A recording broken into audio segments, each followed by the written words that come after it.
ufite impano yawe ukayisinziriza ntabwo ari ibintu byiza. Gana Ireme Art.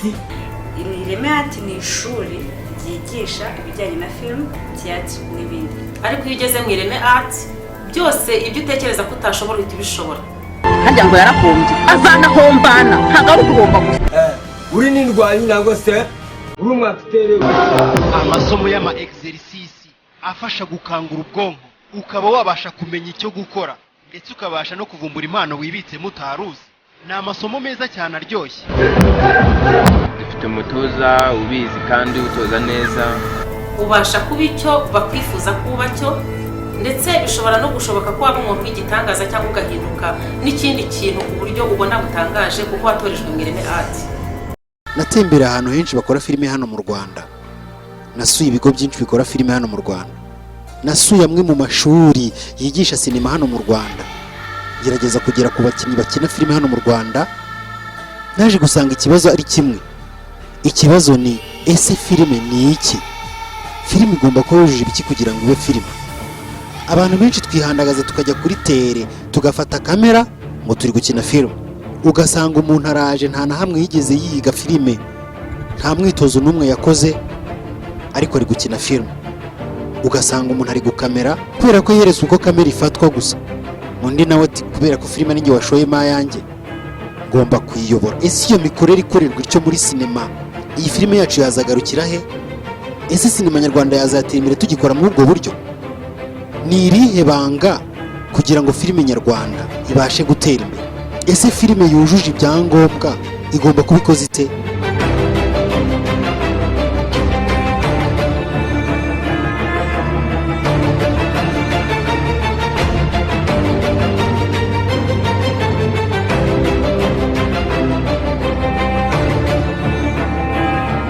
Mu kiganiro cy'uyu munsi twongeye kugarukira kuri sinema nyarwanda, ariko uyu munsi turibanda kuri kampani imwe hano mu Rwanda yitwa Ireme Art Academy. Iyo ni kampani imaze imyaka 6. Imaze icyo gihe cyose itoza abakinnyi ba filime ndetse n'ab'ikinamico. Ni kampani yakoze ibikorwa byinshi bitandukanye, haba amakinamico ku maradiyo, amakinamico yo mu ruhame ndetse n'amakinamico ku mashusho. Ni kampani yatwaye ibikombe 2 by'amarushanwa mu makinamico. Ni kampani izwi ko ifite abakinnyi b'abahanga, aho babonye wese niwe wifuza kuba umwe muri bo. Ni kampani yitwa Ireme Art and Films Limited, ariko ikagira agashami kitwa Ireme Art Academy. Aho ni irerero ry'abakinnyi ba filime hano mu Rwanda, aho umuntu aca agatozwa gukina filime n'ikinamico mu gihe cy'amezi 3 gusa. Iyo umuntu asoje kwiga ahabwa impamyabumenyi, akaba umwe mu bakinnyi b'iyo kampani, ndetse akajya arangirwa akazi mu zindi kampani zikora filime hano mu Rwanda ndetse n'ahariho hose ku isi. Iyo mpamyabumenyi umuntu uyifite aho yagera hose ku isi ifite agaciro, kuko ahantu hose uri uba wabasha kwiyaminiya, kuko uba ufite ubumenyi bugaragarira mu bikorwa apana bugaragarira ku magambo gusa. Muri iki kiganiro turaza kurebera hamwe ibikorwa muri iryo Ireme Art Academy. Ese ni ibiki? Ese ako Academy kigisha ibiki? Ese iryo shuri ryigisha sinema hano mu Rwanda cyangwa se iryo rero ry'abakinnyi ba filime hano mu Rwanda ryaba rifite akahe gashya n'akarusho utandukanyije n'andi mashuri yigisha sinema hano mu Rwanda? Ni iki bo bigisha abandi batigisha? Ntucwe n'iki kiganiro. Ndacyayisenga Jean de Dieu uturuka mu Ireme Art Academy.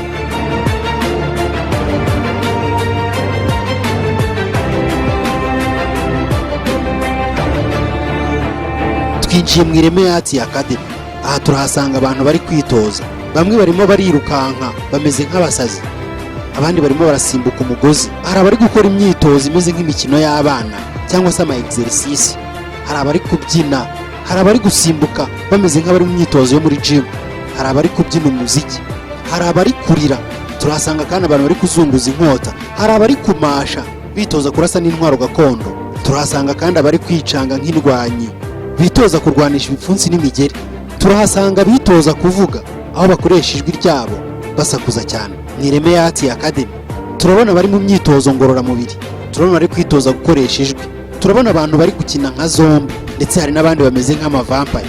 Mu gihe twabonye abarira imbere, turi kubona abaseka cyane bishimye, turabona abafite umujinya, turabona abafite agahinda, abafite ibyishimo, agasuzuguro, ubwoba ndetse n'abatangaye.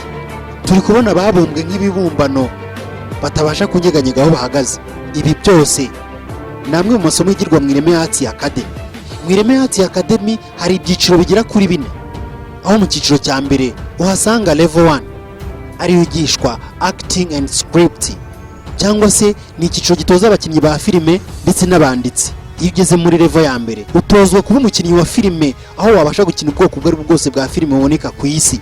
Utozwa gukina ikinamico, aho wabasha gukina ikinamico izo zose zishoboka, haba kuri radio, ikinamico zo mu ruhame, ndetse na bwa bwoko bw'ikinamico bwitwa choreography ndetse na drama. Mu cyiciro cya mbere kandi utozwa gukina urindwanyi, aho utozwa kumasha, kurwanisha inkota, kurwanisha ibipfunsi n'imigeri, ndetse no kuba warwana uri umusirikare ukoresha imbunda. Iyo yose ni imyitozo ushobora gufata izagufasha mu gukina film. Mu cyiciro cya mbere kandi muzahatorezwa kuvugira mu ruhame, ahangaha wagiraga isoni zirashira, ndetse n'uwirata n'ugira agasuzuguro ajya kuhava byamushizemo. Ni imyitozo iryoshye cyane, aho wahageze abatifuza kuhava. Iyi myitozo imara amezi 3, ibi iminsi 3 yonyine mu cyumweru, aho indi minsi isigaye baguha imyitozo ukorera iwawe mu rugo. Mu Ireme Art Academy muhasanga icyiciro cya kabiri level 2. Icyo cyiciro cyigisha makeup design, aho umuntu atozwa gukora ibisebe n'amaraso, atozwa gukora ibikomere, atozwa gukora za filime aho bagaragara umuntu bamucagaguyemo ibice bimwe babikuyeho, atozwa uburyo ushobora guteguramo umukinnyi wa filime aguruka kandi adafite amababa. Mu cyiciro cya kabiri utozwa kugira abantu beza cyangwa se ukabagira babi. Wabasha gukora vampire, wakora zombie, wigishwa gukora amaraso ya fake, ayo mu cyongereza yitwa fake blood. Nyuma yo gutozwa, kampani irakumenyereza ndetse ikanakwinjiza mu kazi. Hari icyiciro cya gatatu directing, aho utozwa kuyobora amafilm.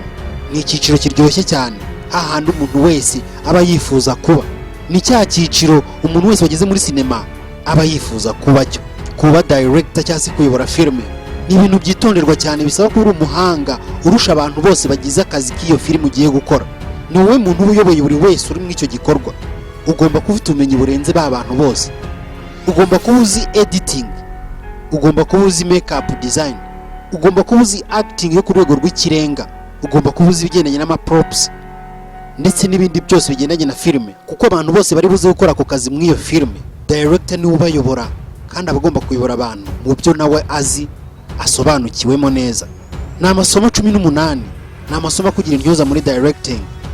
Icyiciro cya 4 filmmaking, harimo kweditinga, gukamera, TV production, gufata amajwi no kuyatunganya, gusetinga amatara. Amasomo agasozwa no gukora ubushakashatsi. Ahangaha wiga cinema 4D, wiga after effect, wiga Adobe Premiere, wiga Maya. Ayo namwe mu software akomeye cyane hano ku isi akoreshwa muri sinema hano mu Rwanda. Icyo ni icyiciro kigwa amezi 6, aho umuntu aba yiga buri munsi kuva ku wa mbere kugeza ku wa 5. Usozanya impamyabumenyi ya DOP, Director of Photography na Editor. Ireme Art Academy ni imwe mu makampani hano mu Rwanda afite intego n'intumbero yo gukora filime zidasanzwe, za filime abandi bantu batinya, cyangwa se za filime abantu batumva ko zishoboka ko byakunda ko hano mu Rwanda filime nk'iyo yakorwa.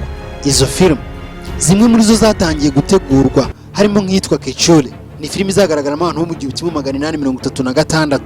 Ni filime izaba irimo inkota, amacumu n'imyambi. Ni filime izaba ishingiye ku kanyabitangaza kitwa Kechure, aho umuntu gafite agategeka agakora ibyo ashaka.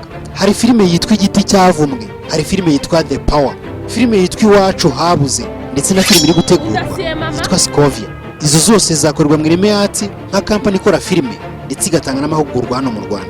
Iyo kampani kandi irimo irenda gufungura amashami mu ntara, uturere tugera mu 8. Utwo turere sindi butuvuge nonaha, ariko muzatumenya mu kindi kiganiro kizaza cyo butaha iyo kampani yamaze kugerayo.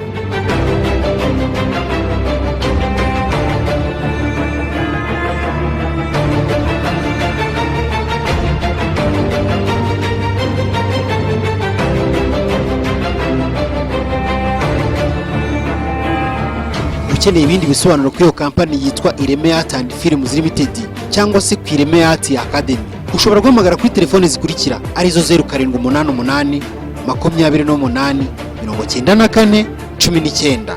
Uba ukeneye kuzamura impano yawe muri sinema cyangwa se muri entertainment yariyo yose, gana Ireme Art Academy. Hari inzobere n'intyoza biteguye kugutoza bakakuzamura mu gihe gito. Twavuga ku Ireme Art Academy icyiciro cya mbere cy'iki kiganiro. Mu kiganiro cya kabiri tuzagaruka ku Ireme Arts Academy tubereka bimwe mu bikorwa bihakorerwa ndetse tunasobanura ijambo kurindi ku miterere n'imitegurirwe y'iryo shuri ridasanzwe ryigisha ibya sinema hano mu Rwanda, ndetse akaba ari ishuri ryigisha iby'andi mashuri atigisha hano muri Afurika yose. Ndabashimiye cyane. Nitwa Jado Black, nanjye mbarizwa mu Ireme Arts Academy cyangwa se Ireme Arts and Films Limited. Ireme torero ry'iwacu, Ireme torero ry'u Rwanda, Ireme twebwe abanyarwanda, tureme twiyubaka. Ireme Art, Ireme Art, Ireme Art.